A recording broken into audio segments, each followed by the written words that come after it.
to all of you who've been here with us for these 2 days.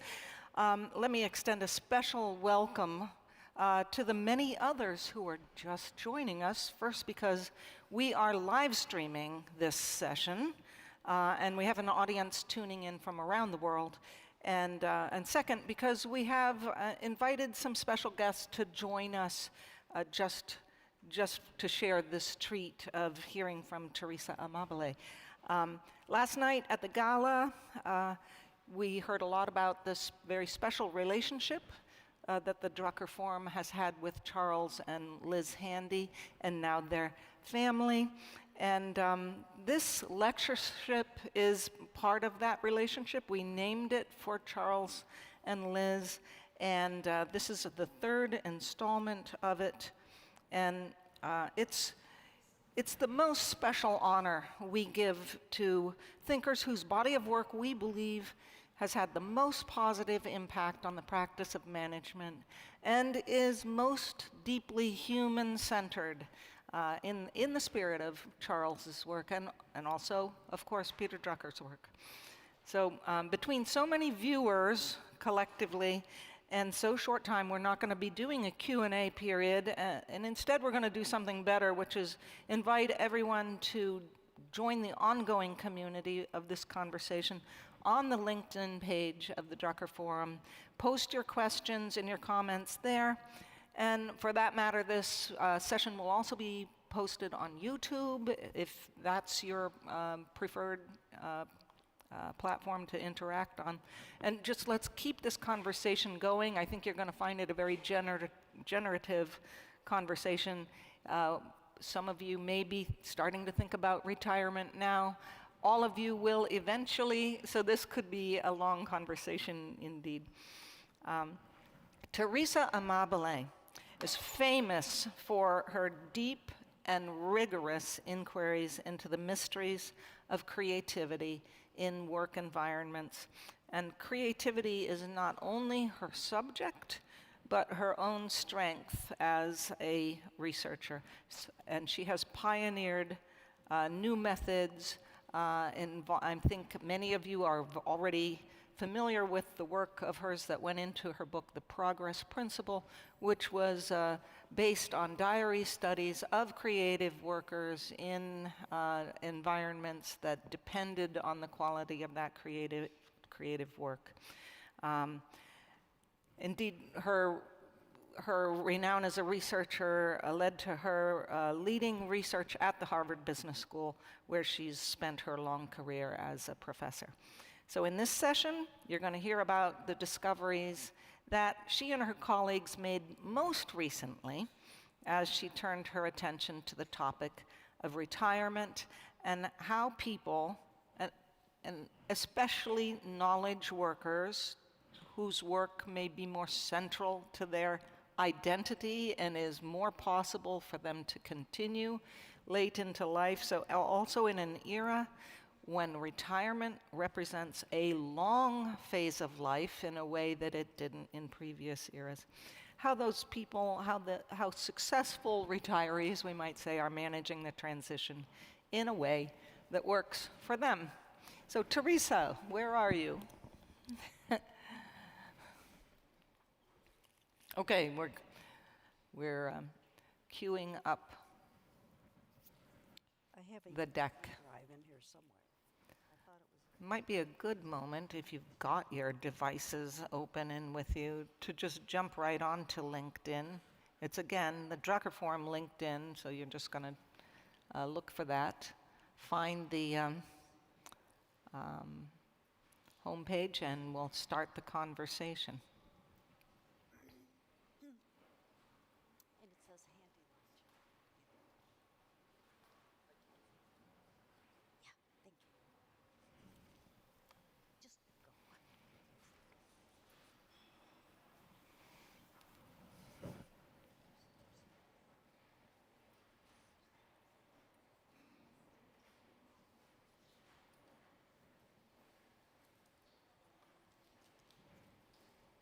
Teresa, I'm going to vacate the stage now and give it all to you.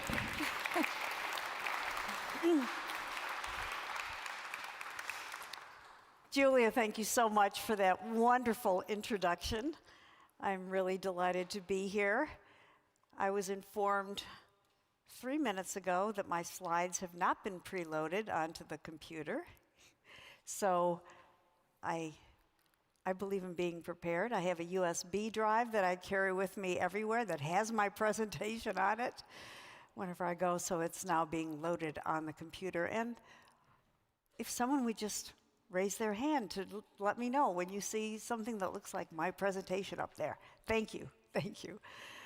So I am so delighted to be here. I really appreciate the kind words that Julia said about me. She was my editor for many years at Harvard Business Review and helped me tremendously. And I also want to say to Richard, especially, but to everyone involved, that I am incredibly honored to be invited to give the Handy Lecture this year. Thank you so much for that honor. So in my masterclass on Wednesday, I described the results of a massive research program in which my co-researchers and I analyzed nearly 12,000 work diaries. And the main discovery of that research was the progress principle, and that is that of all the work events that can occur on a given day that can lead people to feel happy and deeply engaged in their work and proud of themselves and their organization, the single most prominent, the single most important, is simply making progress in meaningful work. That finding has had incredible implications. But I began to wonder, after that discovery was made, and as I was pondering my own stage in life, my own career stage, and my eventual retirement at that point, not too far in the future, I began to wonder what happens when meaningful work goes away. What happens psychologically? How do people find meaning in this next stage of life? What happens relationally? Do relationships shift and change? And how do people restructure their lives without career as a central focus? That set of questions led to the research that I'm going to spend the next 25 or 30 minutes describing for you.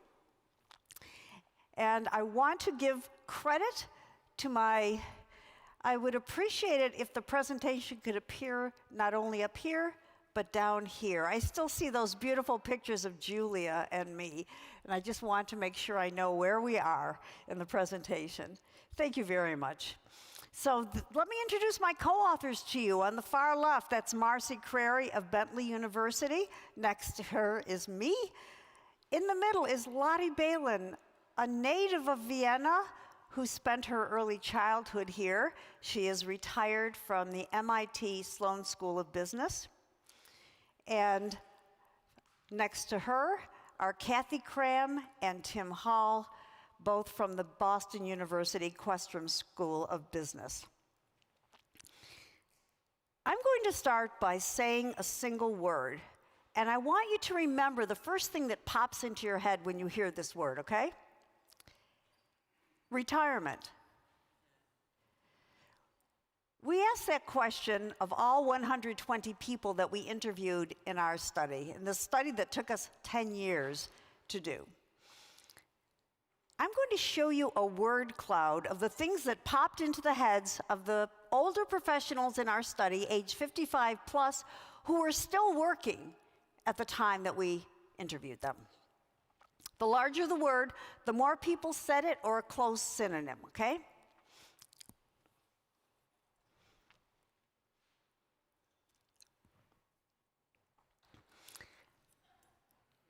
Now, I don't know, maybe you see your word up here, maybe you don't, but let me tell you what struck me the first time I saw this. Scary, never, far away, unknown. One person said to us during an interview that facing retirement was like standing at the edge of a cliff, staring into a void. Sure, there were people who had positive associations. Of course, we see freedom, possibilities, relaxation, but not as many. And look how small fun is down there. Why were they so scared? It's not because they were financially insecure. Everyone in our study was a professional white college worker, a knowledge worker, and they all worked at successful US companies. Moreover, we only selected as volunteers people who were at least reasonably financially secure and reasonably physically healthy. So my aim with this talk, and our aim with our book, is to give insight into the process of retiring, show how it can be navigated, and relieve the fear. Whether you're confronting retirement yourself, or you're close to someone who's confronting it, or you lead an organization from which people retire, I hope you'll find value in the lessons of our study. I'm going to interweave those lessons with the stories of two of our stars. The stars are the 14 people in the study who allowed us to follow them with multiple interviews across time from the final months of their career through to their first years in retirement. We call these two stars Irene and Lawrence. They had a lot in common, although they never met each other. They were both people who had enjoyed long, successful careers at prestigious US companies. They were both about age 60 the first time we interviewed them, and their stories encapsulate the main discoveries of our research. But despite those commonalities, it's the differences that make their stories so powerful. 2 years into retirement, Irene could hardly have been more satisfied with her life. But Lawrence's life was spiraling out of control.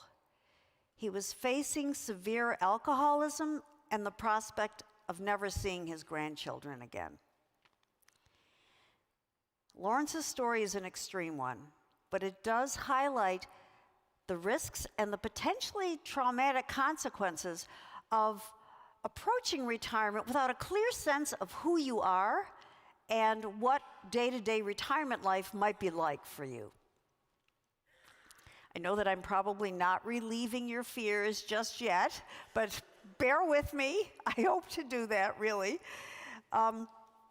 So when we analyzed our 200-plus interviews, plus over 100, including over 100 interviews from the 14 stars, including Irene and Lawrence, we derived our first lesson.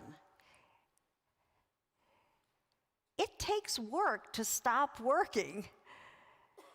It can be very enjoyable work, to be sure, but it does take time and attention and effort to have a smooth transition into a satisfying retirement life.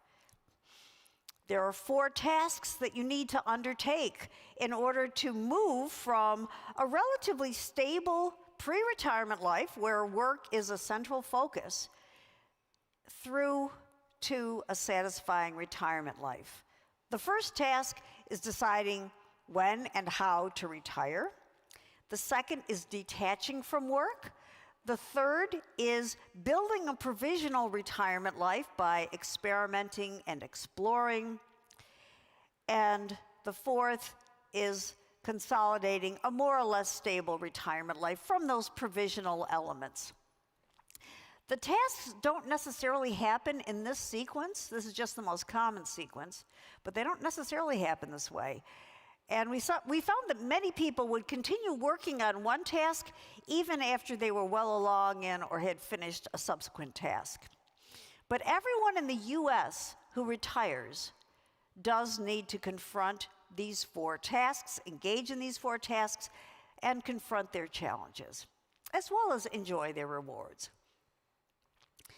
Now, I know that many non-US companies, for many non-US companies, task 1 is not so much of an issue, but I believe that the other 3 tasks are probably universal, at least for many professionals around the world. So when we analyzed the data from the older professionals in the study who were still working, plus those who had already retired when we interviewed them. We were struck repeatedly by how strong an influence a person's organization can have on their retirement experience, and we saw some consequences for the organization as well. We found, for example, that if people have assignments that call for creativity in the final years of their career, they're more likely to be satisfied in retirement life. And think about the possible benefits for the organization of engaging these experienced workers in creative, complex work as they're approaching retirement. So work assignments calling for creativity can be very important in that pre-retirement period. You know, most companies have programs on financial planning for people who are thinking about retirement. But what we found in our research was that people really need, and they sometimes actually explicitly told us they wanted, programs to help them with the psychological and relational and life restructuring challenges of retiring, the kinds of things that we studied in this research. One of the companies from which we recruited our participants had a very interesting transition to retirement program, whereby professionals in many jobs could sign a contract to retire in 18 months, work 3 days a week during those 18 months, get paid for 4 days a week, and enjoy full benefits. Employees loved this program, but think about it. It actually allowed the company to better plan staffing and succession because it had a view of exactly who was going to be retiring when. When a company has a good knowledge transfer program, of course, the colleagues of the retiring person benefit by having that knowledge become part of their base, and the organization, of course, benefits. But the retiring person benefits as well because they see that they are valued right up until their last day. And most companies have some kind of ritual when someone retires. Maybe it's a party in the cafeteria or a collection of appreciative letters from colleagues over the years or a gift from the CEO. We found that those rituals can have an outsized impact on how the person feels about the company and about their colleagues as they're leaving the job. And if they feel great about the company, and we learned this in our interviews, they are likely to become great ambassadors for the company after they've retired. And that can help with recruiting and with goodwill in the community and with all kinds of wonderful things.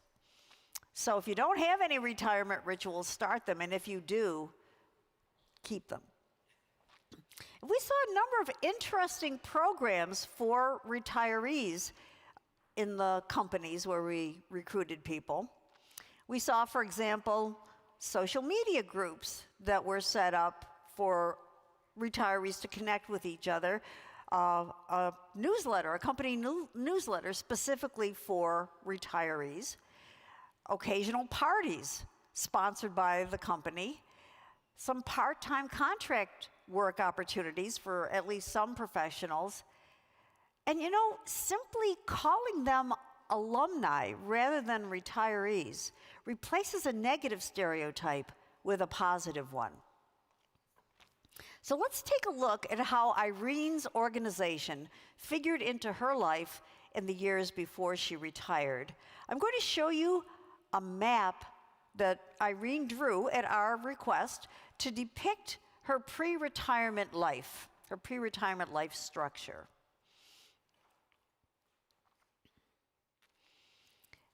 As you can see, Irene's company, her organization, took up a huge amount of space in her life. In fact, it was the main context in her life. Because of some organizational changes in recent years, I don't know if you can read this, but she has a little picture there showing that work had become something of an uphill battle for her and her team in recent years. But she still liked the company, and she felt very proud to work there. And you can see she has a lot going on in her life outside of work. Many activities at different times of the year, lots of family, lots of friends. Although she did tell us, if you look in the lower right of the map, you'll see that she said she had many friends that she had less time for connecting with than she wanted. That's how she explained the map to us, what she meant by that. And just above that to the right, she had less time for some activities that she either never engaged in or wanted to engage in a lot more.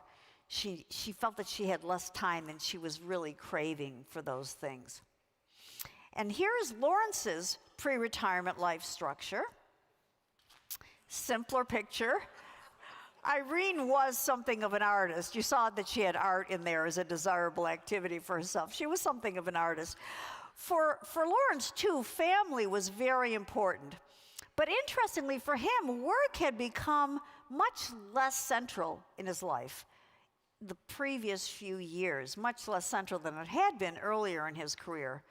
When Lawrence was 30, he and his wife decided that they wanted to retire when they were 60 years old. And he managed the family finances all those years in order to achieve that goal. And when he saw that financial target coming into view when he was in his late 50s, work became less and less important as a part of his life. He was still working, he was still doing a good job, but it just psychologically was less important to him.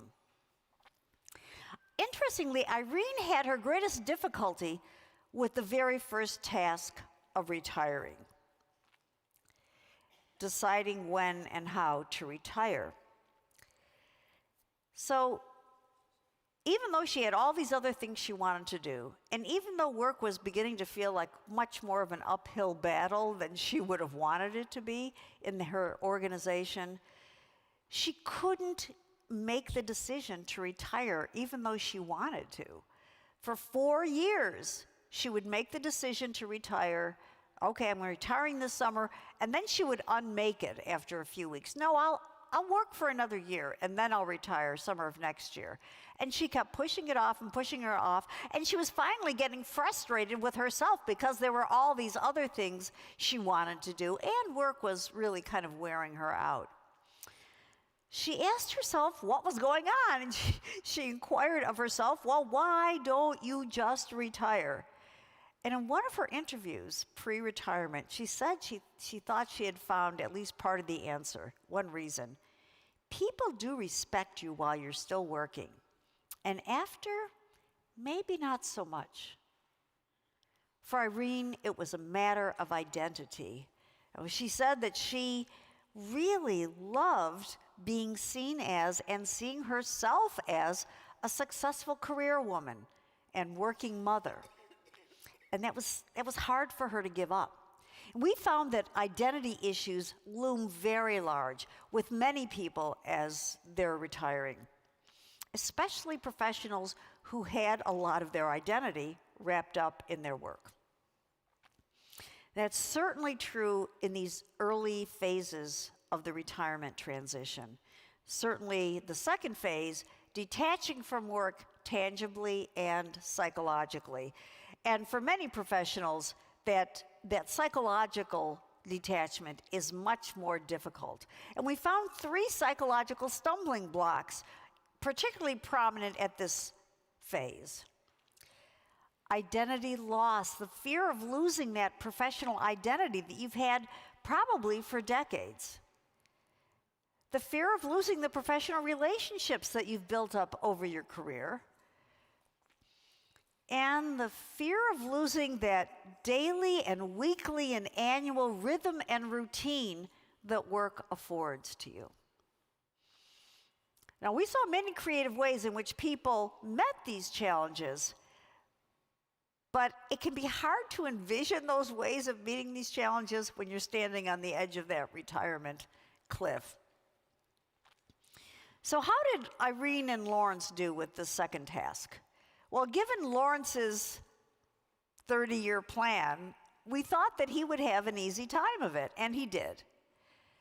And given how much Irene had struggled with task 1, we thought that she would also struggle with task 2. But she didn't. They both said something like this about their last day at work. I walked away and never looked back. So we were puzzled. Why was it so easy for Irene to detach psychologically from her work once she had finally made that decision? Turns out that it's because of the smooth dance she managed between herself and her life structure. Let me unpack those concepts because they're really important to this work, to what we discovered. The self is just everything important about you as you view yourself. And your life structure is everything important about your life, all of the major contexts of your life, as well as the dynamics within each of those contexts and between the different contexts of your life. And we discovered that throughout the retirement transition, there's this ongoing interplay of self and life structure whereby they exert mutual influence. And this is probably true during other life transitions as well, but this is the life transition we studied, so we can say confidently this goes on throughout the retirement transition. And we have a figure to illustrate that. Here's yourself, here's your life structure, and of course we have to take into account the external world outside of us in our own life structure, which can exert impact on both. Just recall how ourselves and our lives, all of us, were affected that first year of the COVID-19 pandemic. So we do have to think about that as well. During the retirement transition, people are, it seems constantly, though implicitly, figuring out how satisfying their life structure is on two key dimensions that we were able to discern. So here's a bonus lesson. We haven't numbered this lesson, but it's a bonus lesson. The two key dimensions of how satisfactory life structure is are how suitable it is, how well it fits the self, and how viable it is, how sustainable for the longer term. Now, if you perceive that your life structure is less than satisfactory, that's less than suitable and or viable, you can make a move on your life structure by changing something in it. And it could be anything from a minor tweak in one aspect of your life structure to major changes in multiple contexts of your life structure. But at the same time, your life structure is going to be exerting an impact on yourself, either because of what you changed in your life structure or because of dynamics, things going on in your life structure over which you have no control. And on and on. Self-influencing life structure and life structure influencing self. And this is the back and forth dance that Irene managed so well and why she was able to finally retire and make that change. And this brings us to the next lesson. People tend to have a smoother transition into retirement and a more satisfying retirement life to the extent that they have good alignment between self and life structure throughout the 4 tasks of the transition.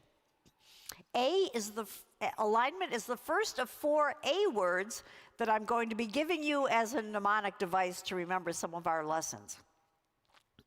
So remember Irene's pre-retirement life structure. There it is. That's the picture you saw earlier. Certain aspects of that life structure fit herself very well. And that's what we've outlined here in blue. Those aspects were very amenable to herself. But there were other aspects of her life structure that no longer fit herself so well.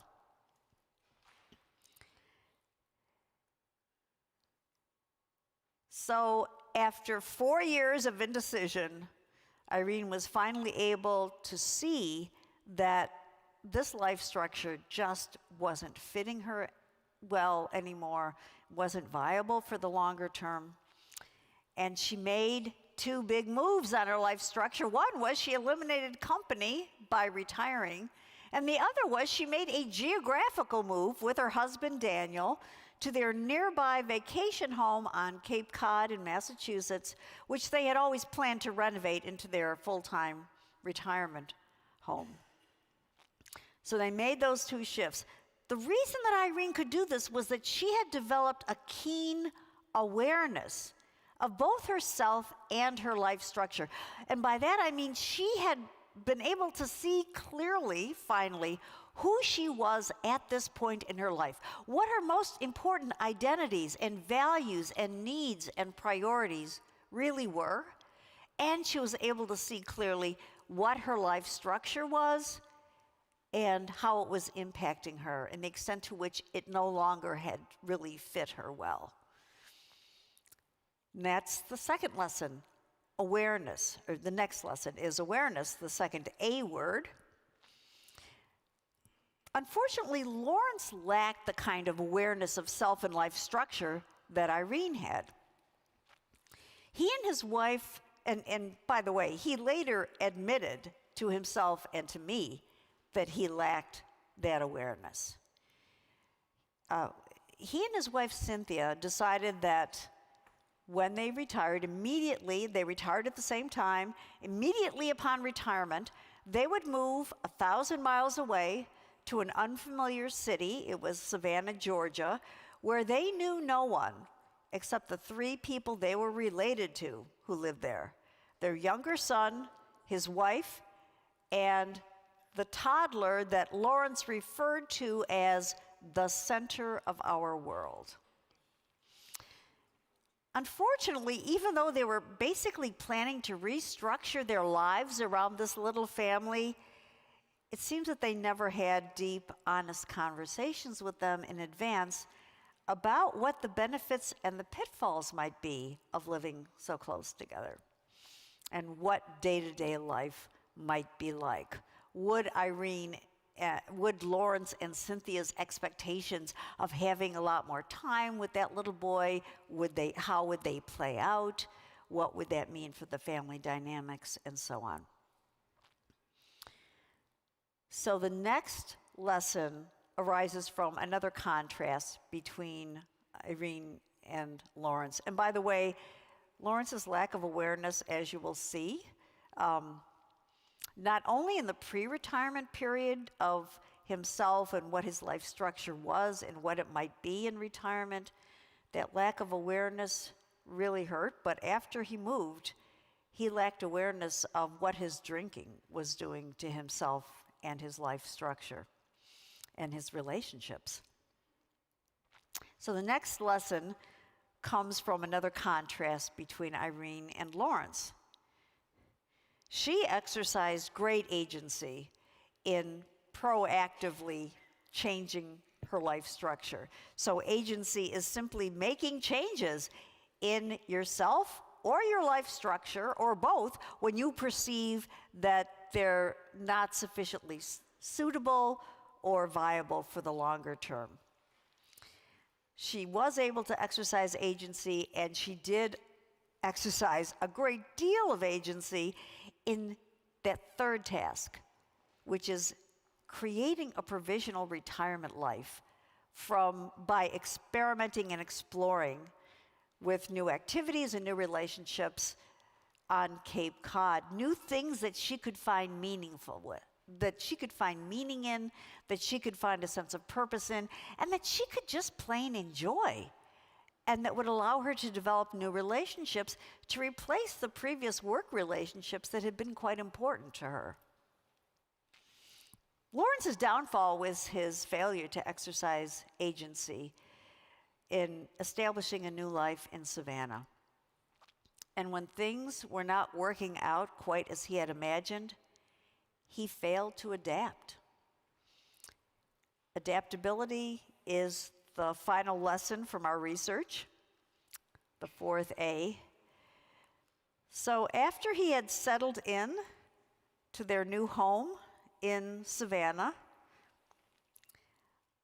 Lawrence did not actively engage in that third task of experimenting, exploring, building that new provisional retirement life.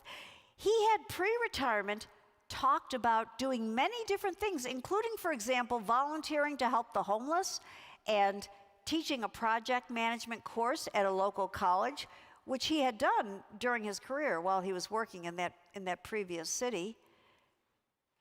He didn't even take one step in the direction of any of those activities. In fact, the only regular activity that he did was some part-time daycare for the grandson. That, and spending a lot of time drinking with Cynthia.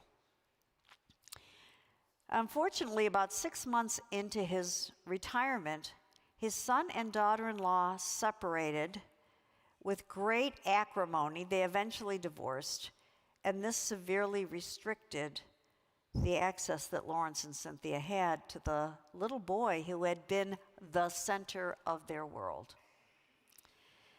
Well, faced with this crisis, he could not adapt. He and Cynthia sank deeper into severe alcoholism and a kind of like an unhappy state of inertia where they were paralyzed. They didn't do anything. They could barely manage to do anything but drink. Eventually, their two sons confronted them with an ultimatum. Get into treatment and stay sober, or you're never going to see your grandchildren again. Well, that was the turning point. They came out of long-term residential rehab a few months later, and I most recently heard from Lawrence about a year ago. I was delighted to learn that he and Cynthia are still sober. They were still sober 6 years later. They were happily engaged with many family and new friends and the recovery community in Savannah, and they were celebrating their 50th anniversary. So Lawrence did do it. He finally did consolidate a quasi-stable retirement life. We say quasi-stable because we know things always change eventually. So Lawrence with his wife Cynthia and Irene with her husband Daniel did settle into quite happily suitable and viable retirement lives. It just took Lawrence a lot longer to get there than it took Irene. I'm going to show you their consolidated life maps. For Irene, this was 1 year into her retirement, and for Lawrence, it was 5 years. Now, you notice that Lawrence drew sobriety as a circle around his life. When he talked about this life map, he described it as, his sobriety was what enabled him to hold his life together in a deeply satisfying way. You see, he doesn't have nearly as much going on in his life as Cynthia does in hers, but that's okay, because this is the life that works for him. And Irene created the life that worked for her within that first year. So was Irene really that much better at approaching retirement, or was she just lucky not to have some horrible crisis pull the rug out from under her barely a few months into her retirement, like what happened with Lawrence? Well, yeah, she was lucky, up to a point. The fact is, not too long into her retirement, she got a shocking cancer diagnosis. But I think because she had developed such keen awareness of herself and her life structure, she had achieved such great alignment between the two, she was able to exercise agency and weather that storm with great adaptability.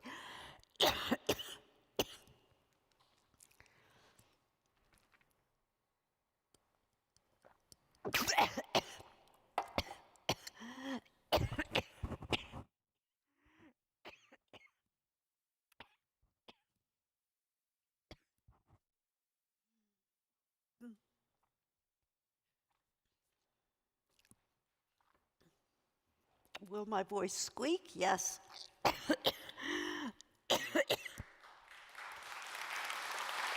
Thank you. I'm okay. I still have it. Thank you, honey. Look at the wonderful constellation of family and friends that Irene had built up around herself. It was not only her own efforts, but the wonderful support she got from them that helped her to get through that crisis in her retirement life. So, let me give you your takeaway lessons. Yes, retiring takes work, but among our 14 stars, we saw many different paths to that satisfying retirement life. There is no one best way to do it. Organizations can have an outsized impact with consequences for the organization. And to the extent that you can achieve good alignment between yourself and life structure by developing keen awareness of both and exercising agency where you can to achieve that alignment, but adaptability to those things where you have no control, you're more likely to create a truly satisfying life that works for you. Now, if I haven't sufficiently relieved your fears, I'm going to show you the word cloud of the people who had retired already when we interviewed them and asked them that question. What pops into your head when you hear the word retirement? Remember, the earlier word cloud was people who were still working, and they were facing retirement in the distance. So these are the retired people.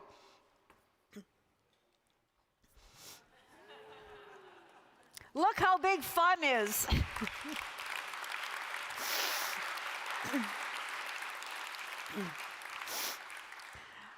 I'm going to leave you with an uplifting quote from Irene. She said this a few years into her retirement.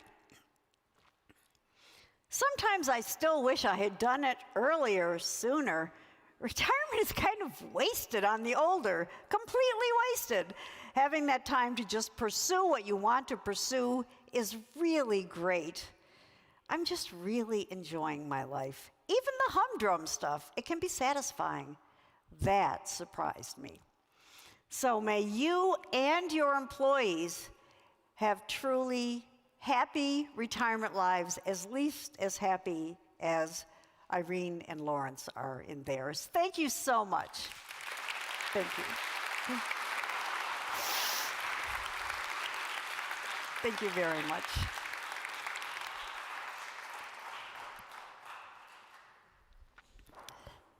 Thank you, Teresa. And Richard, I think you're popping up.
Okay, we are now in the closing session, and I'd like to invite Richard Straub, the founder and president of the Global Peter Drucker Forum, on stage. Richard? Yes.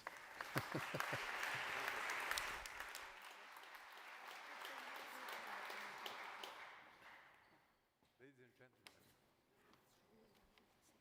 can you hear me? Yes. Yes, good.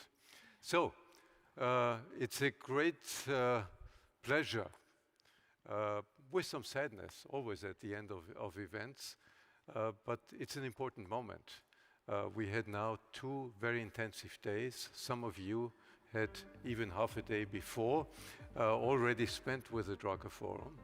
And I think the slideshow showed, in a way, that a lot has been happening.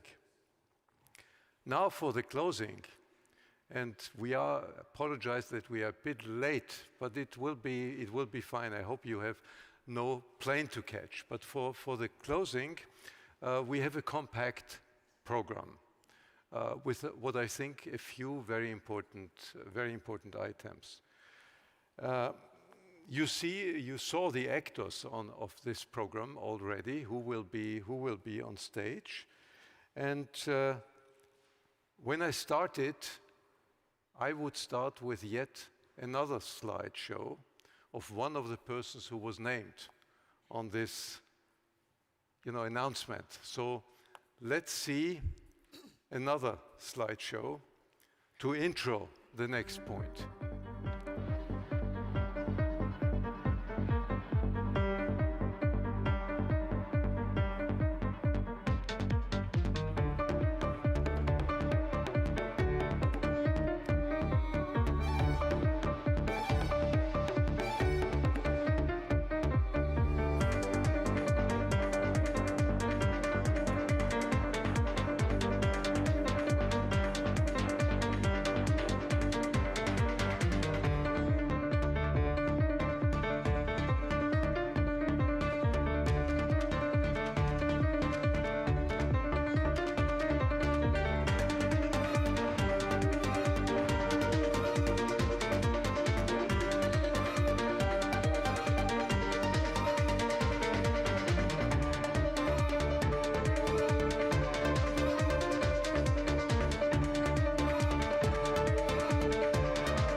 So,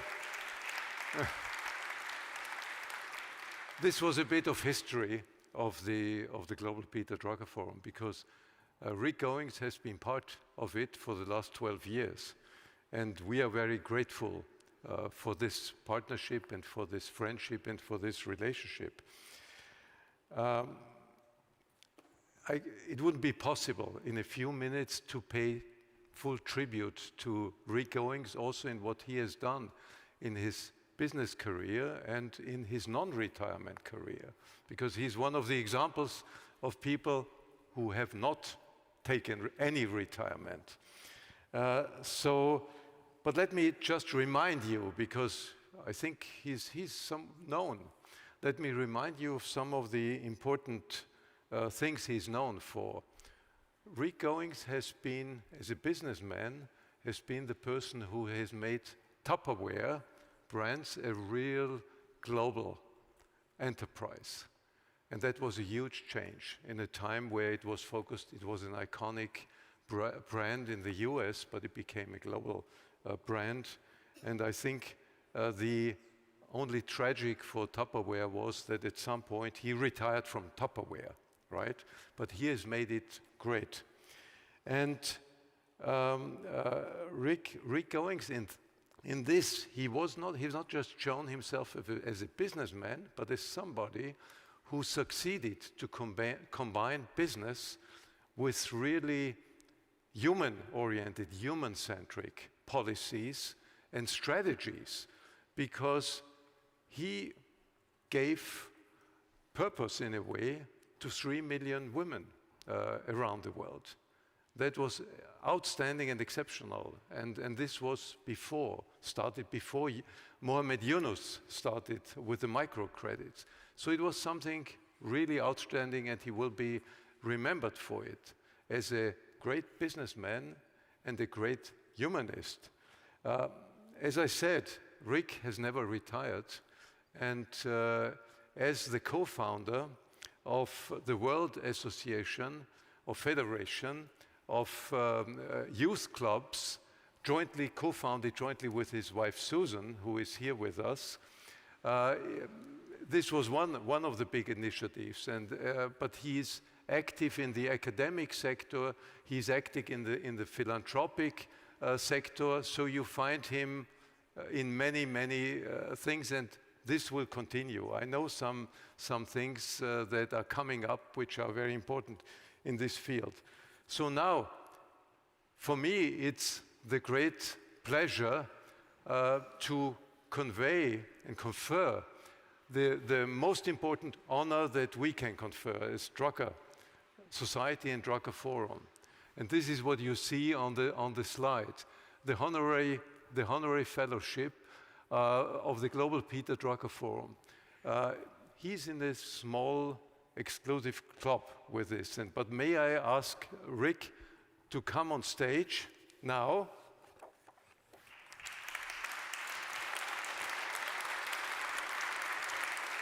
And may I hand this over to you? So the permanent standing of Honorary Fellow of the Global Peter Drucker Forum. So this is an honor for us also to give it to you, and we are extremely grateful for all your support and for your friendship over the years. Thank you so much, my friend. Really, so much. Thank you. Okay. Thank you. Hey, I'll just make a couple of brief comments. Firstly, this is overrated about retirement. He doesn't know what that is.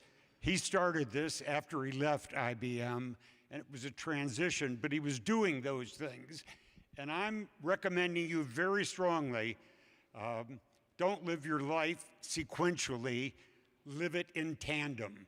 And the ones who I know are making great impact are doing this, and they're doing this at the same time. So there isn't a sequential nature to it. This, I've got to tell you too, because Susan and I have been deeply involved in World Economic Forum, but this was always more important here. And I've got to say this is coming off really what Drucker was all about and Charles Handy was all about.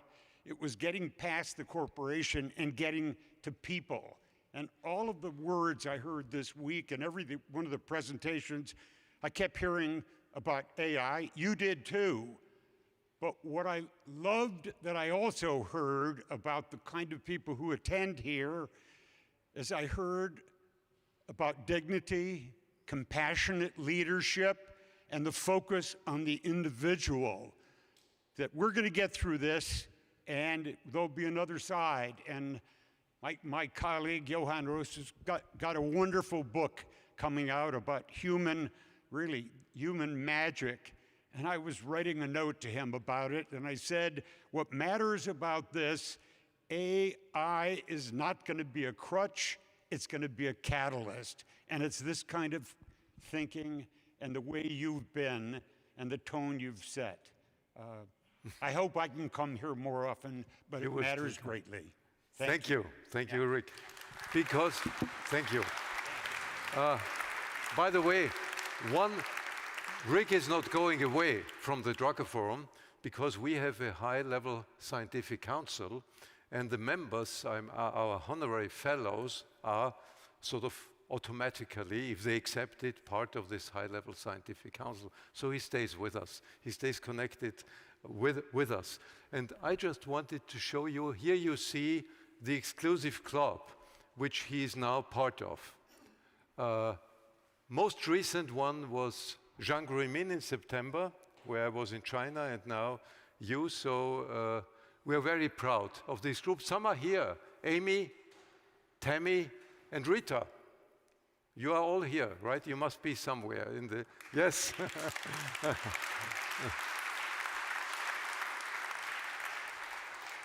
So, now, next item in our compact program. We have announced here, 2 years ago, the next management as a concept, as a program, however you might call it. And we want to give you now an update where we stand and where we are going. And the person who will do that is Johan Roos, Professor Johan Roos, who has taken the lead in that, also in his function as the Executive Director of the Vienna Center for Management Innovation, which is part of the Drucker Society Europe. So Johan, the stage is yours.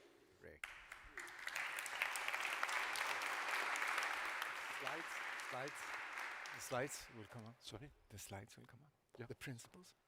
Yes. Okay. Well, what can I say? Fantastic. Thank you, Rick. Of course, when Richard announced this 2.5 years ago, we all thought, well, this is a chance, this is a risk. You know, the next management, that sounds fluffy enough. But we thought this would be interesting, because what isn't interesting about the next something? So when I said to Richard the other day, I'm blown away by the interest, and he said, don't exaggerate. We can say that it has been a little bit over expectations. It's been very encouraging in this. So what has happened over the last couple of years is that we've had a couple of groups put together.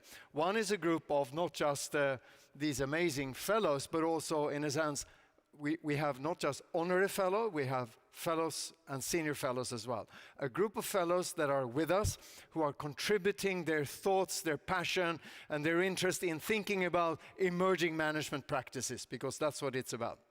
We also have we also have some special interest group as well to do with it. We've had a special interest group on digital humanism, for example, one on risks, etc. We also have this magnificent group, we call it the High-Level Scientific Council, which are, as you can now see, living legends of people who are extraordinary practitioners and thinkers in the field of management. We also are working with a group of outstanding, I would say, CEOs of larger corporations for now. Some of them have been here, some of them are still here, and represented in the conversations. You've seen the company Fujitsu here represented, you've seen Vansi Group, you've seen Bayer, you've seen some of the others, and they are all part of a very top-level group that we've met several times now over the years. We're also having a group of experts who are really into management thinking and practice helping us. So what we've done within this ecosystem is to create these groups of people, and again, doers and thinkers, and both of them at the same time, but to help on this. We're really trying to create this ecosystem of people to contribute, to give meaning to the term next management. So we hope we're creating a movement. That's the whole idea of this. So, next, what are we doing? We're doing a lot of talking, but we're doing a lot of action as well. So what we have is a bunch of activities through this, we call it the Vienna Center of Management Innovation, just to make it easy, and do things here. So what we're doing is that we are actually setting up a way to collect data and do research or discovery, in a sense, in the Drucker sense of trying to look out of the window, talk to people and learn and see what's happening. That's the idea. So some of you may have been part of this, but we did develop an AI agent that did interviews at scale to collect thoughts, inspiration for us in the spring, this summer also, early summer, to share with us. And we were astonished how well it worked. So we have 300 pages of transcripts of brilliant people talking about emerging management practices. It's a wealth of data. That was an experiment. I think it came out pretty nice, actually. And so what we're doing next is to take this to a second level, to really scale that further. So all of you will probably be invited. We are contacting all of the previous speakers, all of the current speakers, and eventually all of you and the whole world. No, not really, but at least the Drucker Forum community. And this is a big group of people. We have over 40,000 people in this ecosystem. So hopefully some of them will have time for 25 minutes of talking to a wonderful voice in their phone about emerging management practices, more than we've had now. So that's the next thing we're doing. We're also having Drucker saloons in the spirit of the traditional way of gathering luminaries together. And it used to be that it was dangerous intellectuals in Paris and in Italy and Berlin and in Vienna. But now we're bringing in really high-level people in the trade, in the practice, and staging small group discussions. Small group discussions. We've done this in London. We've done this in Munich. We are doing it very soon in Warsaw. We are going to do it in a couple of months in Riyadh. And this is going to happen in Latin America and so forth. So we're scaling this idea of building small communities where high-level practitioners coming in and talk about things that matters for the next management. That's the idea. And again, we've experimented. It came out really nicely. So we're going to scale this both in terms of numbers and geography. We're also doing, we call it initial research partnerships. We've done some work together with TCS, the Tata Consulting Services. They've seen the report out here, their perpetually adaptive enterprise. We're also doing some work with PMI coming up now, also on enterprise agility that we're doing together. We've done some work with Think Young, the organization, asking about young people's perception about management and how they not like it, seemingly. There's also a short report out on that, short white paper out on that. So these are initial research stuff we're doing. And we want to do more of that. We're looking at some partnership over the next year to do more of research together. Not perhaps in the classical academic style, but listening in, looking out of the window, listening to voices from practice. And this, of course, is also an important input for us to deciding the next year's theme of these wonderful forums. So with that, the last thing I'm going to say is that you've seen it maybe in these flyers and you've seen it somewhere else. We have these 7 guiding principles underlying all of this. These are our guardrails. It's not a manifesto, but it is sort of a statement to say that we're not all over the map. We're having these Drucker-inspired guiding principles. That is our own little platform or guardrail. But talking about the annual theme of the forum, I will now hand it back to Richard.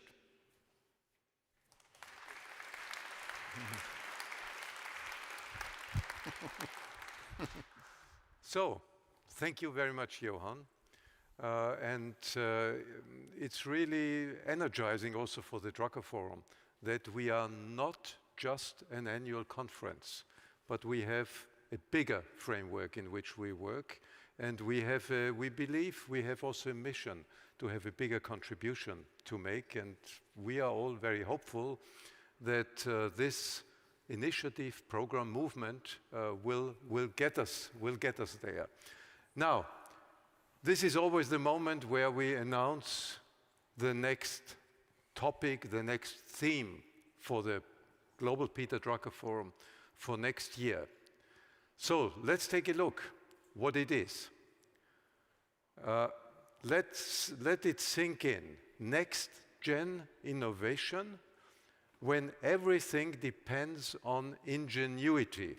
Next gen innovation when everything depends on ingenuity. I can tell you we haven't taken it lightly to get to this theme. We had a lot of discussion in our small committee, but we hope it triggers some ideas what could be behind this theme. And you see also the dates. I think that's something we would ask you to note immediately if you are interested to be part of it. November 5 and 6. But as this year, I can already announce we will have masterclasses in the afternoon of November 4 next year. So that's something we wanted to let you know. I mean, without commenting it too much, I would just say, one may think the topic of innovation is, you know, everybody talks about it all the time. But I think it's one of the key topics where society, which is a bit in troubles, and an economy, thinking about Europe and other geographies, which could do much better in terms of growth. Innovation will be absolutely key. And we are entering an age where maybe there are completely new ways of not only scaling, intensifying innovation in ways we haven't been thinking about before. And it's coming back to the human side. And let me just show you as a final point the connection with what Johan just said and what this topic also shows. These are the guiding principles of Next Management that we use in all these events and in all these discussions. We have published it in Harvard Business Review as well. So they are taken somewhat seriously. These are guiding principles. We don't try to say what you should do. It's no, you know, no prescription, but it should give a direction. And of course, our topic next year is related to innovation more than efficiency, obviously. That's one. And the other one I would also count in is human augmentation more than automation. Because the fundamental idea that I think Rick also made a statement in this direction, we are not belonging to the crowd which believes everything will be taken over by AI. I think the human input will be essential. And that's one of these connections we can make with the Next Management. And the Drucker Forum 2026 will be one of the contribution to our at least virtual book that we are writing until 2028, because 2028 is our 20th forum. And this is the target we are moving towards. And please keep that in mind. With this, we have this year's contribution. It was a contribution to the virtual book, was of course the topic of leadership, and the year before the topic of knowledge work. So in this sense, you can see how this idea of Next Management informs and inspires also what we are doing year by year. It gives us a framework. It gives us a North Star, a guiding line. So with this, we are really almost at the end of the forum. This is the time where I have the opportunity to thank those who have contributed. Many of those are still here in the audience as participants, as speakers, as chairs. So we really appreciate your contribution. And I think what we to some degree succeed, we convene you in a place like Vienna. It seems to be not such a bad environment, right? But we succeed to convene you.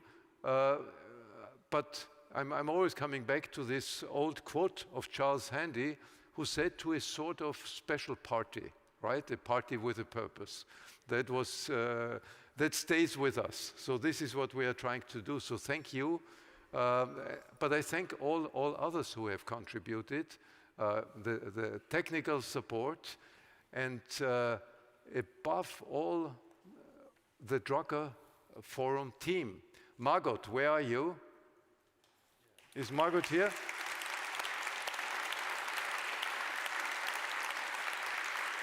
I should say, without Margot, you wouldn't be here, I can assure you. So if I had to organize the Drucker Forum in all its aspects, it wouldn't happen. So Margot, maybe you want to call a few other people for a moment. Because for sure it's not me alone. We have a great team, a wonderful team, and I would ask all of you to join me here on stage. But my really greatest thank is to my team here in Vienna. That's Maxime and Anastasia. Without you, it would not have happened, really. Many, many thanks for that. So, And now I would like to come here. Astrid, Line, come out for a quick... Astrid, Line, Patricia, quick photo. Wolfgang, all the IT team, Ashraf, Renata, Shadi, Patricia. I have to think. Linda for sure. All Linda. the program team. Come. Please come all to join. You must the be quick. press team, Nina, Yasmin, Yeah.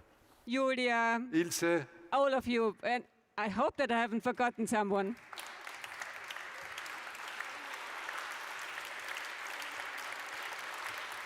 ist die Ilse da? And for sure, because she's Ilse, where are you? You are in the last row. That could not be the case. Ilse, please come on. Please come.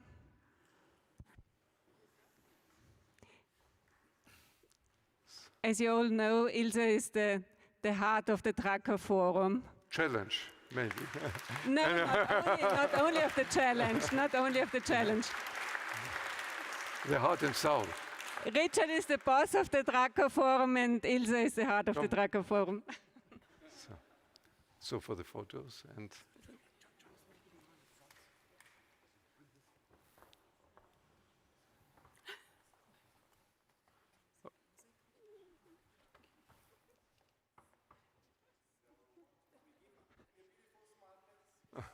Cheese. Come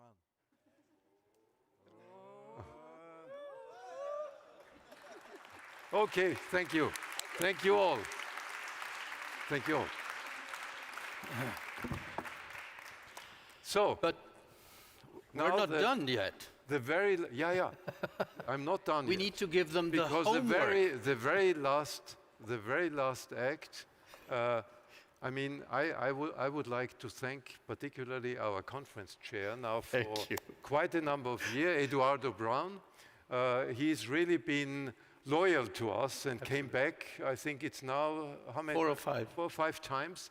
So Eduardo, Thank you very much. Thank you so much. Thank you very much. Thank you. I say,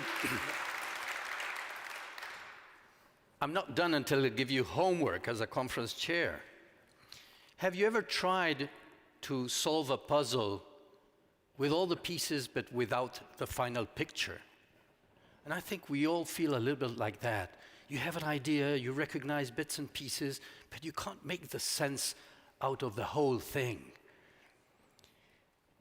And so the question is, what's next? What do you do with that? Act. Monday morning, put it in your calendar. Write all the things you have to change and act upon what you've learned. This is knowledge, but you need to act. And there are hundreds of different puzzles. Each one has its own. And you're incredibly lucky to have been here these 2 days listening to so many experts and doers. But let me share a few of my own pieces that I take. Management as a science that we used to have no longer works. And we've heard many recommendations and quotes. We have to redesign the system. How? Smash hierarchy. Hire the right people. Reframe failure. Choose learning as a team sport. Create a thriving environment with complicity where people want to work with you, where you try human flourishing, showing that you care. Change your communications department name into conversations department so you can listen more to the people have to say. Take risks for the things you really care. Don't freeze, act. And especially, how do you define success in your work, in your life? What story do you tell to yourself? And let's go beyond intelligence to wisdom, happiness, love, and maybe change a question or add another question instead of how can people be more productive in companies? how can companies help people thrive, flourish, be loving and happier, and at the same time be more productive. Thank you very much. Thank you also the team. Thank you very much, Richard. Just one word. When you walk out, if you can stay, we have drinks. You can meet some speakers again. And you see there was a slide with There is a sponsors. survey. Yeah, and the survey, and Please, also you saw the slide with the sponsors, because we have thanked our sponsors in many ways, but this is also something I wanted to say. Without these sponsors that are really partners of the Drucker Forum, not transactional sponsors, we couldn't do it. So this is the way out, and please stay for a drink if you can. You are cordially invited. Thank you. Thank you.